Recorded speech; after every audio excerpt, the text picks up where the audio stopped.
Thank you very much indeed, Deirdre. Good evening, ladies and gentlemen. It's a great pleasure to be back in Dungannon, talking about a more contemporary theme, the civil rights movement of 50 years ago. We're talking tonight about its history, its origins, its turning points, its complexities, and we have, again, two guest speakers to assist me. We have, I think Bríd Rodgers needs no introduction. Bríd, who was an executive minister in the first executive of 1999 to 2002, but who was also a civil rights activist in the 1960s, and who will be speaking to the campaign for social justice in Mid-Ulster and indeed in this town in that period. And our second speaker will be Professor Lawrence Kirkpatrick. In fact, he'll be speaking first, who's going to talk about the churches in Northern Ireland and perhaps on the island of Ireland after partition, and then particularly in the period running up and beyond the civil rights period. Just want to set the scene a little bit this evening. This is our fourth session. We've gone from Belfast to the Guildhall in Derry/Londonderry, to Larne last week, and now we're back really in the cradle, you might say, of the civil rights movement of 1968-69 in Dungannon itself, really. And we don't have a lot of time, but in many ways, you know, it was a long fuse which led to the marches in Coal Island to Dungannon and indeed on Craigavon Bridge in 1968. We could go back to the partition of Ireland in 1920-22, the establishment of two Irish states, and in terms of both of them, but we're concerned mainly with Northern Ireland, the lack of any real safeguards for the minority in the 1920 Act. There was no system of checks and balances, even though attempts were made by the British government to introduce proportional representation, to create a system of fairer elections north and south, at local government and indeed Westminster level, and indeed at Stormont level. PR had been abolished for local elections in 1922, associated with the gerrymandering of constituency boundaries, particularly west of the Bann, in Fermanagh, Tyrone, and indeed in Derry. And of course, abolished for all Northern Ireland elections in 1929. And after that, elections became boring and predictable.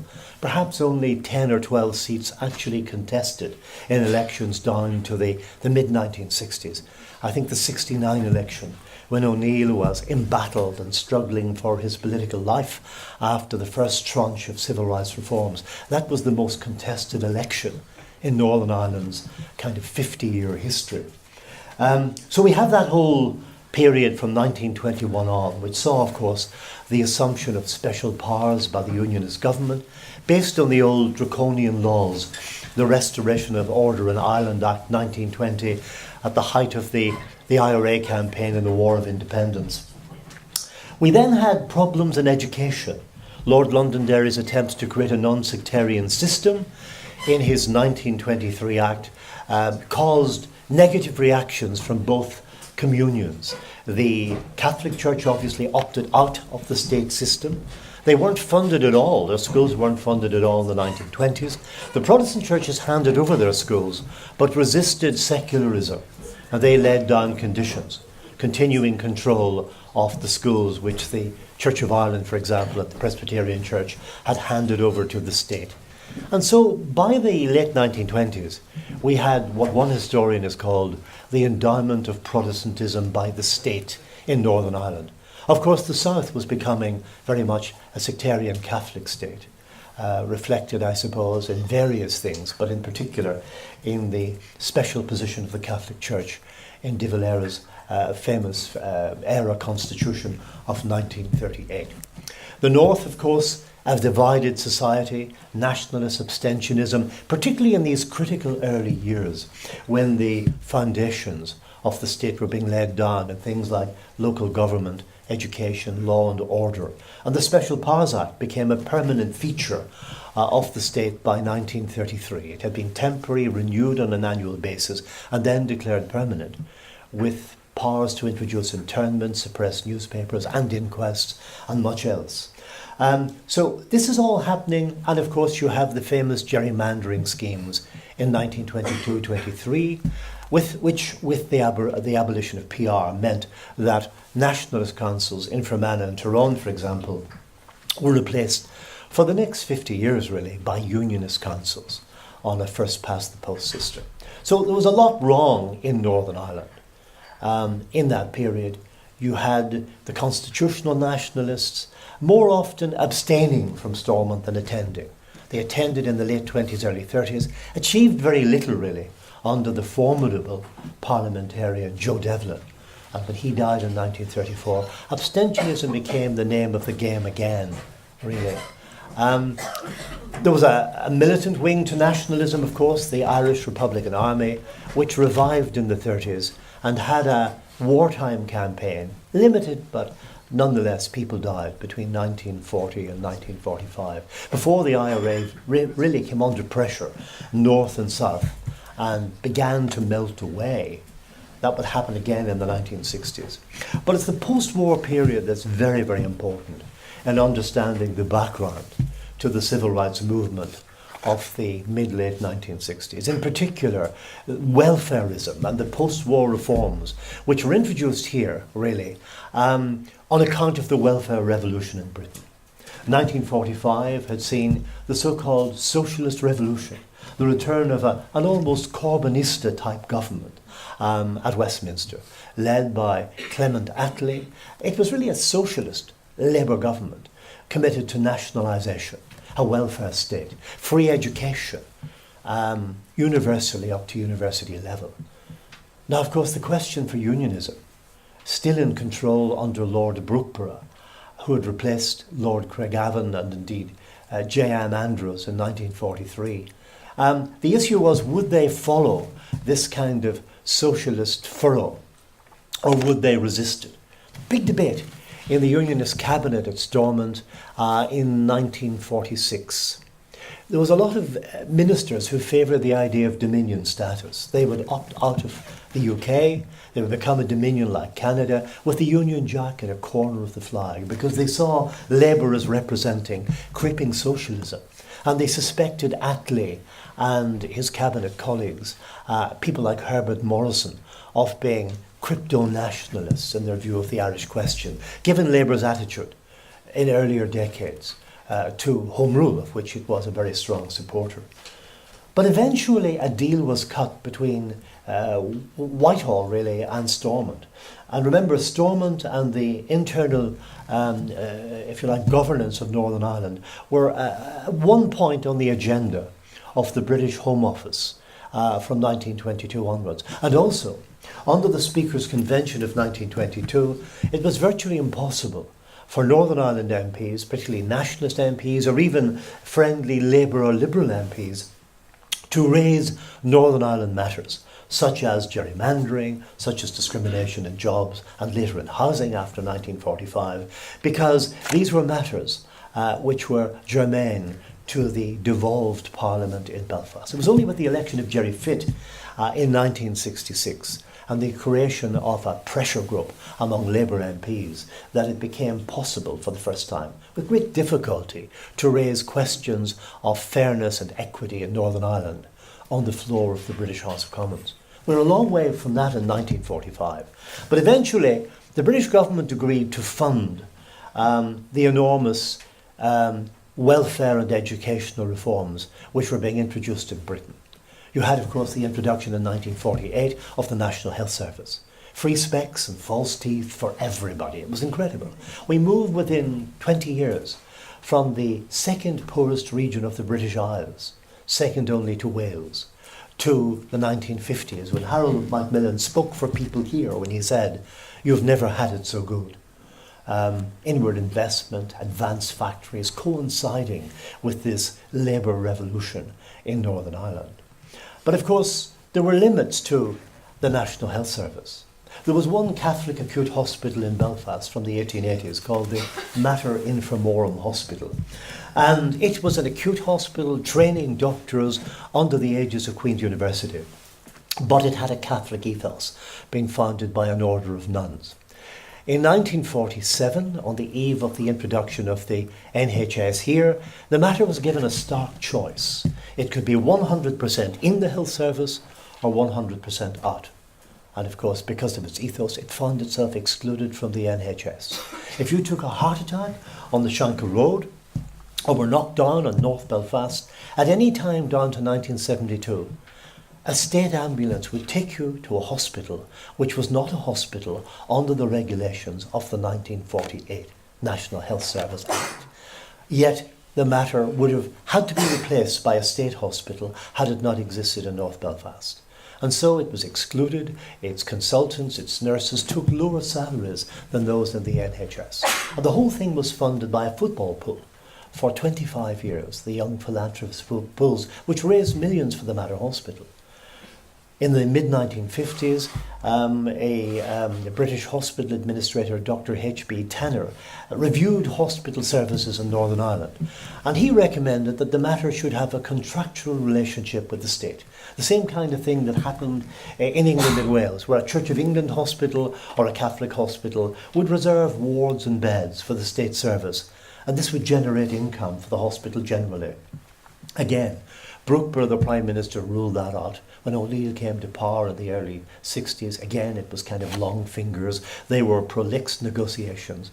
And the great tragedy was that this running sore in community relations in Northern Ireland was not really addressed or healed until the dying weeks of the Stormont Parliament in February 1972, when the Minister of Health could announce a settlement with the Mater's Board of Trustees and announced that the Mater would now become a bright star in a bright constellation. So we have this example really of what was wrong really in the body politic here. It wasn't reflecting the norms of Great Britain, the reforms which had been introduced. In 1956, the British government raised the levels of family allowances, particularly after the third child. A Stormont Cabinet meeting in 1956, chaired by Brookborough and attended by a young Terence O'Neill, decided that to, if you like, extend the family allowances and to increase payments after the third child would be to promote large families, which it was agreed would promote the disaffected section of the population. The result was, it was announced that Northern Ireland would derogate from the British norm. To their eternal credit, the Presbyterian Church reared up at their General Assembly that June and said that this was directed at the poorest section of the population, and the Stormont government had to back down. But it's another example of derogation. The most important derogation was, of course, on the question of one man, one vote. At Westminster in 1945, the Labour government assimilated what they called the Westminster vote and the council vote. If you had one, you got the other. The property qualification was removed. But that was altered in Northern Ireland at Stormont. In 1946, the Election and Franchise Act maintained the business vote, which meant that, you could have up to 6 votes if you ran a business. And secondly, it maintained the property qualification so that one man did not have one vote. Now that decision to reject the wisdom of Westminster was to haunt the Unionist government in the 1960s. And it became the most difficult reform for Terence O'Neill to achieve in the face of a reactionary element, as Harold Wilson called it. It was only in O'Neill's dying days as Prime Minister in April 1969 that he warned his cabinet, "You may have to lose Londonderry to save Ulster." And reluctantly, by a majority of 4 only, the parliamentary party voted in favour of one man, one vote. And so much tension had built up, even from the October 1968 march in Derry, which had highlighted the question of civil rights and civil wrongs in Northern Ireland. So much tension had been caused, the Burntollet March, the Long March from Belfast to the Maiden City. And it was the head of the Royal Ulster Constabulary, the Inspector General, Albert Kennedy, who warned the Unionist government and the Minister of Home Affairs, William Craig, in November 1968, that the demand for one man, one vote was not an IRA catch cry. It didn't represent a subversive front.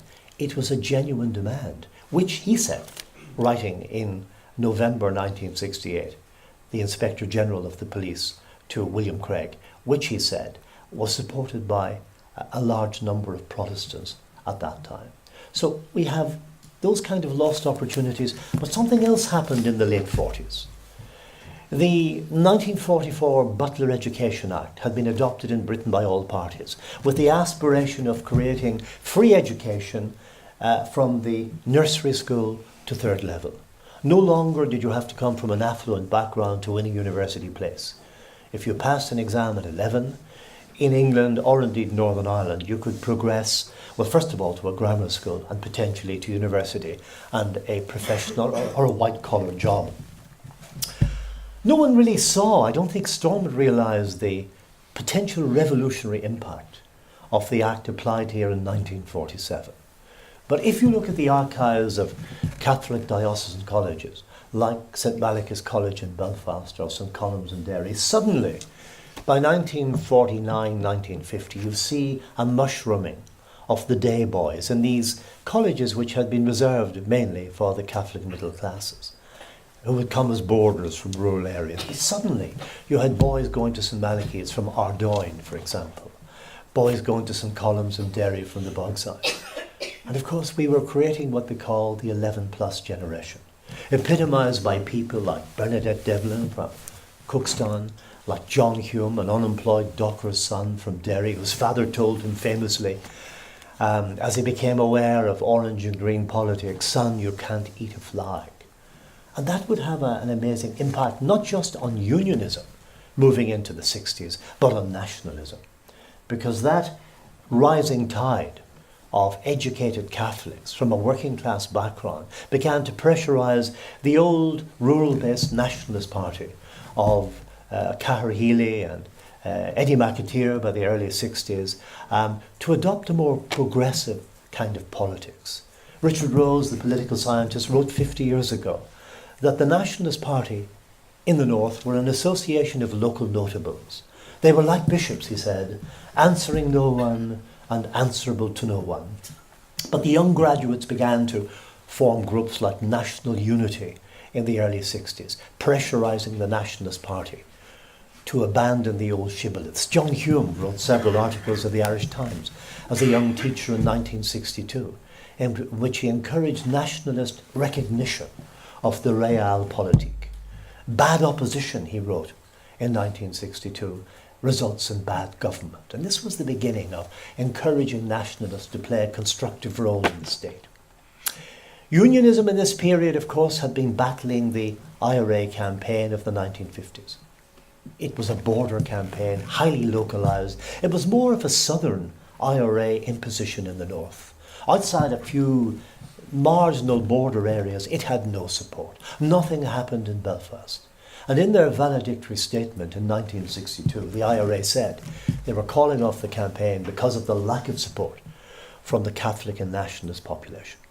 And at that point, a number of liberal unionists, and there were a number of them in the 1950s, you had Brian McGuinness, a solicitor who was Minister of Home Affairs, who banned controversial marches in Dungannon and the Longstone Road in the early 50s, only to be waylaid under pressure from the right wing of unionism at that time.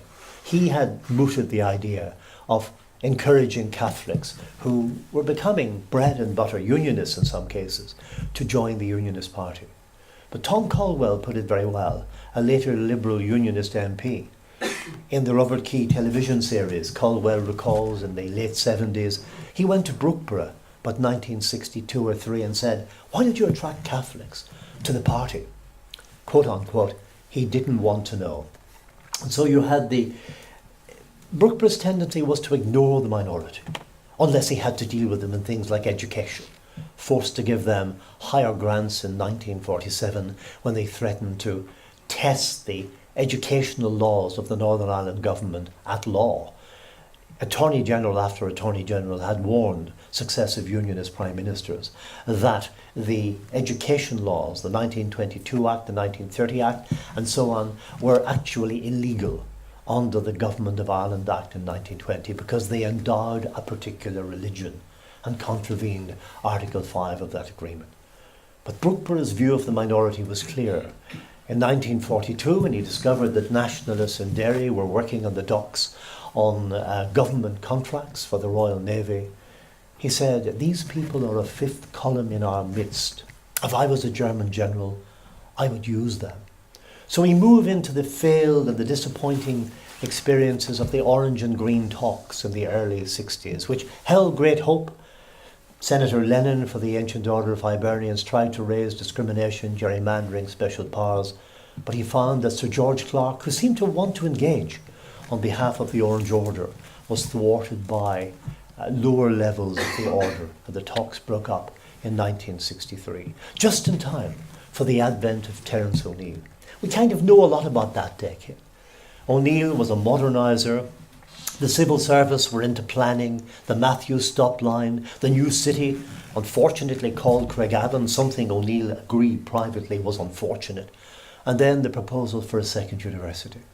By this stage, Sean Lemass, who hoped to join the European community with Britain, with whom he had a new trade agreement, modernising the South, abandoning the old Sinn Féin policy of autarky, they met in 1965. 75% of people in a Belfast Telegraph poll in 1965, and it was a unionist newspaper under a Liberal editor, said they expected a united Ireland within 15 years, 1965. Nobody asked them what they meant by that, but it was an amazing liberal, or if you like, groundbreaking statement. But O'Neill, of course, hoped to attract Catholics to the Unionist Party. His early years were spent, if you like, crushing the Northern Ireland Labour Party, which had reflected the woes of the unionist unemployed, of the shipyard and engineering firms, which were beginning to close down with the fall of traditional industries at that time. O'Neill made gestures to the South. Not a lot came of them. He was at loggerheads with his ablest minister, Brian Faulkner, whom he had pipped by one. In fact, he didn't pip him for the post because O'Neill was appointed by the laying of hands, something that wasn't popular within the Unionist Party. But eventually, of course, the opposition, the nationalists, assumed the role of official opposition in 1965, but that's the year things began to go wrong. The siting of the second university, not in Derry, Londonderry, with its long tradition of higher education at Magee, linked to Trinity College and the Presbyterian Church, but rather, of course, in the market town of Coleraine. It was actually worse if you read the Unionist cabinet papers. The cabinet favoured Portadown for the second university. It was the Lockwood report that recommended Coleraine as a kind of an intermediary location. I think from that moment, nationalist faith in O'Neill began to fade. There were worries about also the location of industry. Something like 111 of 130 factories were located east of the Bann in these years. The railway from Omagh to the Maiden City was closed in 1966, leaving Derry without a university, without a rail link, without a good road, very much bereft.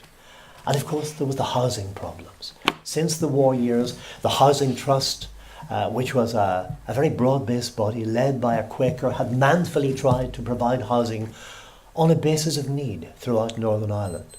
But they were thwarted outside Belfast and a few places east of the Bann. When you got to Dungannon, Enniskillen, Fermanagh, Derry, the local councils held sway. And I've heard Ivan Cooper, who joined the civil rights movement from a unionist background, a shirt manager in Derry, saying to me, a shirt factory manager, that he got to know people at the Brandywell, supporting Derry City in the mid-60s, who were students at Queen's, and they brought him back to their house for supper, and he discovered insanitary housing and heard stories of families 20 years on the waiting list, people whose mothers had wept on their knees before the mayor looking for a house. Soon you had the Derry Housing Action Committee, and soon Derry was aflame with as the inferno, really, of civil rights began to rage. Other changes occurred as well. Republicans moved towards a peace policy, a left-wing policy of engagement with others. The Northern Ireland Labour Party produced a civil rights programme demanding one man, one vote, and an end to special powers. But it was really after 1965 that the McCluskeys, and we're going to hear more about that from Bríd, established the Campaign for Social Justice in Dungannon, emerging from the Homeless Citizens League. They would expose, of course, discrimination in housing on a massive scale. They would write to Labour ministers in the first Wilson government of 64 to 66, highlighting events in Lisnaskea, highlighting the Special Powers Act. They had a number of professional people working with them. They campaigned in local elections. They raised awareness and were supported by the Campaign for Democracy in Ulster at Westminster, with people like Paul Rose. And then finally, the civil rights movement emerged in 1967. The first march was from Dungannon, from Coal Island to Dungannon, described by the police in their report as a Republican march. And it would be followed, of course, by the Caledon squat, when Austin Curry and his colleagues would squat in a house in South Tyrone allocated to a single 18-year-old Protestant girl who was actually from County Monaghan, while local Catholic families languished on the waiting list for years. And of course, suddenly it exploded on October the 5th, 1968. All of the people involved, and we'll hear some perhaps reflections tonight, have no regrets that they took part in the struggle for civil rights. And they used the slogan, British rights for British citizens, but they could have no inkling where it would lead in the dark summer of 1969. Thank you very much.